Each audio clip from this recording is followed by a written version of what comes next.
the Tecno Camon 40 Pro. Rumor has it this phone takes photos faster than your iPhone.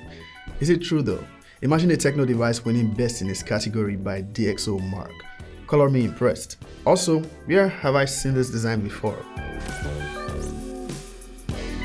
So Tecno officially launched its Camon 40 series at the Mobile World Congress this year. The Camon 40, 40 Pro, Pro 5G and 40 Premier.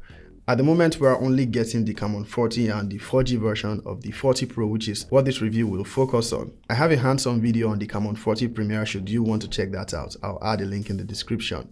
There is no confirmation on when we'll see the Pro 5G and the Premier, so we'll have to make do with what we have. Before we proceed, a disclaimer. I featured in an ad for Tecno promoting the Camon 40 series. Yeah, I'm athletic, but that's not the point. The review I'm giving here is as usual unbiased and based on my actual experience, having had it for almost a month.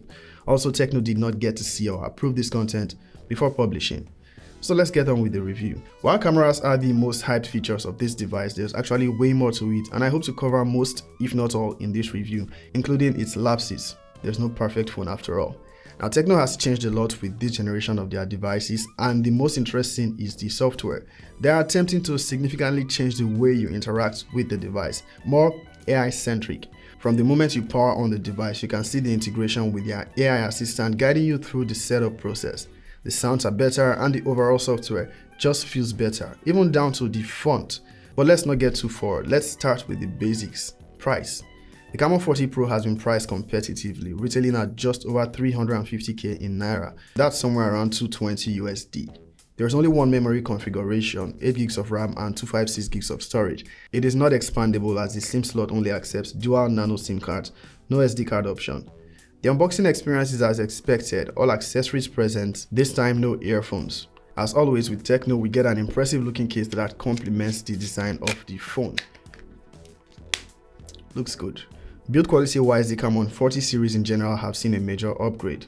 The 40 Pro in particular gets Gorilla Glass Victus 7i, a tough glass build making the display one of the toughest on any budget phone. We're also seeing best in class IP rating.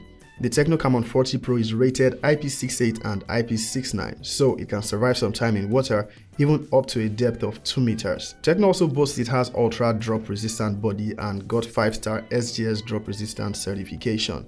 Now what these all mean is that it's a durable phone and will probably survive a lot of drops, under normal circumstances I believe. On the design, they've completely revamped it from what we saw with the Camon 40 series. It looks inspired by Samsung's S21 series, but I like how they've done it here. The area with the cameras is slightly elevated and has a different color from the rest of the phone, and it curves nicely running down to the bottom, swan neck aesthetics they call it. It is nicely designed and one of the best looking budget phones.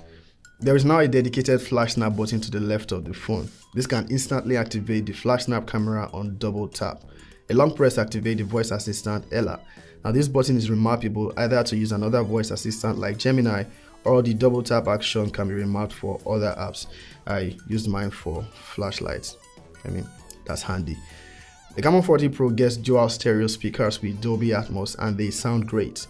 The IR blaster is still here for your electronic device and the headphone jack is still not here.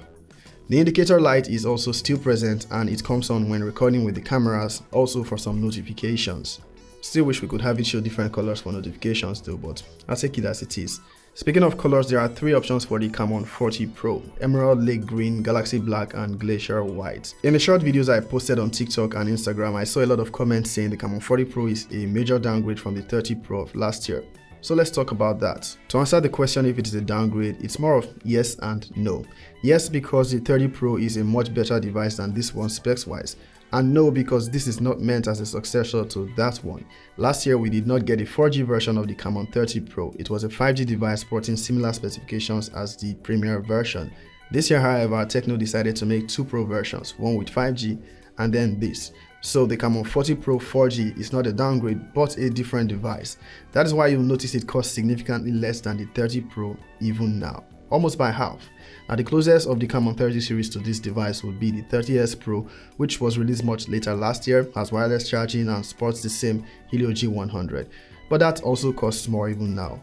Now what is in fact a downgrade is the Camon 40 Pro 5G, since it's using a lesser Dimensity processor, but it's something that we can address proper when it's available for review. I also suspect that will cost way less than the Camon 30 Pro. I hope that clarifies things. Moving on. The Camon 40 Pro has a curved AMOLED display with a 120Hz high refresh rate. Now, aside from the Camon 30S Pro, this is the only other Camon phone with a curved display, and the 5G version of course. I'm happy we've gone past the days of LCD displays on the Camon series. This is 6.78 inches in size, vibrant, bright, and great for media. I have no complaints here. The fingerprint scanner is on the display and it works just fine. For those wondering how it compares to the regular Camon 40, they share the exact same specifications except for the curved display, the selfie camera, and the IP rating. The regular Camon 40 is IP66, so you don't want to take it swimming as you would this one. Basically, if you're looking to spend less, the regular Camon 40 is arguably the best budget phone, seeing that it gets the same features as this, bar a few. But the focus is on the Camon 40 Pro. So let's move on to the software experience. It is iOS 15 on Android 15, and Tecno has promised 3 major OS upgrades. As I said before, the software is where we see major improvements. Now, there's no denying it, the software takes inspiration from HyperOS. The app drawer categorization and even the presence of second space or dual space is what they call theirs. One can even argue Tecno did it better, because here you get more options, as the presence of dual space does not remove the multi-user feature. For those not familiar with this feature, dual space allows you to create 2 different spaces, say a decoy setup for when you are handing your phone to someone, and imputing a different password automatically unlocks the other system. It helps with more privacy and it works well so far in my experience. The bloatware apps are less, random app sending notifications are also minimized.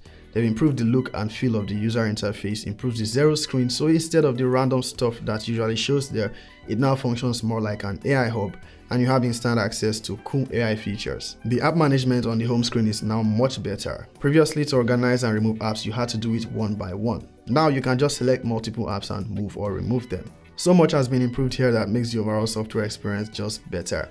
The only lapses I find here with the software is that sometimes apps can take a split second to launch from the home screen. It's snappier from the app drawer. It should be noted my unit has pre-release software, so maybe it's snappier on the retail version. Still on the software, this is easily the most equipped when it comes to AI on budget phones. The voice assistant Ella is now integrated with DeepSeek R1. That's a big deal, especially for the AI enthusiast.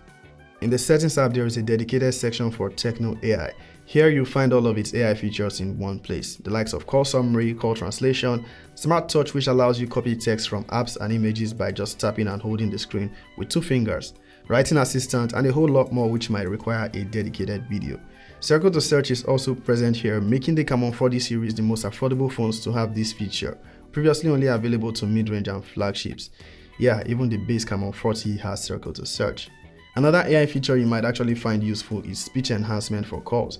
It helps reduce background noise while you are in a noisy environment so the other party can hear you clearly. It functions even better when you give it your voice model. The gallery app is also not left behind. You get Object Eraser, which works well depending on how complex your photo is, and then AI Extender that adds more to an image should you need to increase its dimensions without losing quality. It is interesting to see how far Tecno have come with their software. And even more interesting is the fact that unlike most brands, these features are not restricted to their higher end phones. In the overall experience using this day to day, the Camon 40 Pro has proved a really solid device. The haptics are also better. It's a sizable phone, but it's hard to complain about that. You need a flagship to use compact phones these days. The chipset powering the Tecno Camon 40 Pro is none other than the MediaTek Helio G100. It's a very capable chipset and easily the most reliable at this price point. Most smartphones in this category either sport the G100 or the older G99. It will handle most of what you would do with a smartphone. The only area you will find it lacking in performance is that you can't record videos in 4K nor play games at high graphics, but it will game just fine on medium graphics and also consistently, with no heating concerns. It can game for long sessions too thanks to the 11-layer heat dissipation architecture. The battery here is improved to 5200 mAh and charging is 45 watts. So, about this phone being faster at taking photos than most phones, it has a Sony LYT700C sensor with fast shutter speed that allows you to take clear photos of subjects in motion. The flash snap feature also has auto capture, which is useful should you want to have your phone set on a tripod. It will automatically take pictures once it detects fast motion, and it works really well. This is a phone you can take to a sporting event or that fun outing and never have to worry about capturing blurry photos. The main camera is 50 megapixels and this time we get an 8 megapixel ultra wide. The third lens is purely aesthetic, not functional. The selfie camera is also 15 megapixels. Photos taken on the Camon 40 Pro come out great, and it's no exaggeration to say it's one of the best performing cameras in its price range.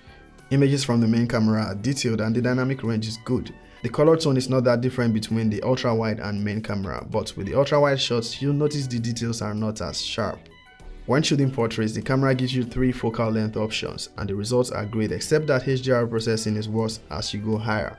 The selfies are also sharp and impressive in the right lighting. The quality starts to decline when the lighting conditions are not ideal, say towards nightfall or in low light, but on the rear camera, low light performance is fine. On video, we still get limitation of max 2K at 30 FPS. You get more stable footage at 1080p. 4K would have been the best, but 2K is the most you can get from the processor. So here's something to think about. You know how most budget phones don't shoot more than 1080p, 30 FPS or 60 FPS as the case may be. And then most budget phones are currently using either the Helio G99 or G100. I mean in this price category as the Camon 40 Pro. I'm currently shooting at 2K, 30 FPS. Now, since most budget phones use the Helio G99 or G100 at the moment, and these processors are capable of doing 2K, how come only Tecno and maybe Infinix is maximizing that potential and doing 2K at 30 FPS? Most manufacturers stick with 1080p 60. Is it that 2K is not great, or maybe does it put too much strain on the processor? I mean, Tecno and Infinix can do it. Why not Samsung? Why not Redmi? And also, this has a 50 megapixel camera. I might be wrong, but I think this is the only budget phone with a 50 megapixel selfie camera. I know in budget phones megapixels don't mean shit, but how does it do for quality? The Tecno Camon 40 Pro is currently one of the better phones you can get for its price. It is built right and packed with software and AI features you would expect of more expensive phones. The only complaints I can think of with this phone is the lack of 4K video recording, which is expected for this price range, then the little delays on the software, which might be because I'm on the pre-release version, but if you use this phone and observe similar, do let me know. I would have also complained about the lack of 5G, but then when you look at other devices around this price points, there's really no manufacturer offering this much in terms of features and specifications and also offering 5G.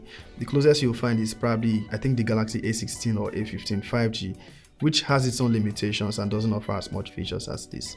Tecno have come a long way with the quality of their products, and I think they should be commended for it. The build quality is right up there, the software is also right up there.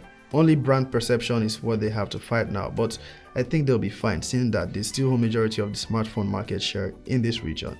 That's all from me on the Tecno Camon 40 Pro. You can check out my preview of the Camon 40 Premier here and the Redmi Note 14 Pro 4G there. It has the same processor as the Camon 40 Pro. Maybe a comparison if you guys want it. And we're done. Peace out.